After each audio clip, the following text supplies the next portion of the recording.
Cyber ઠગોના નિશાને Chardham યાત્રા online બુકિંગમાં યાત્રાળુઓ સાથે છેતરપિંડી ન થાય તેના માટે સાયબર ક્રાઇમ કોઓર્ડિનેશન સેન્ટર તકેદારી રાખવા આપી છે સૂચના।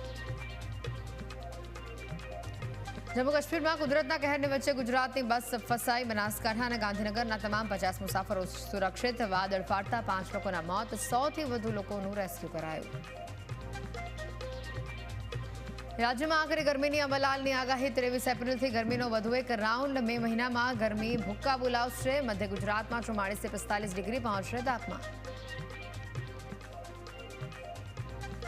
ગુજરાતી ભાષા અને સંસ્કૃતિ પર સંજય રાઉતનો વફાર। કહ્યું, મહારાષ્ટ્રને હિન્દીથી નહીં ગુજરાતીથી ખતરો છે। બીજેપીએ કહ્યું કે તમે હારી ગયા છો, પ્રજા વચ્ચે ભાષાનું યુદ્ધ ન કરો।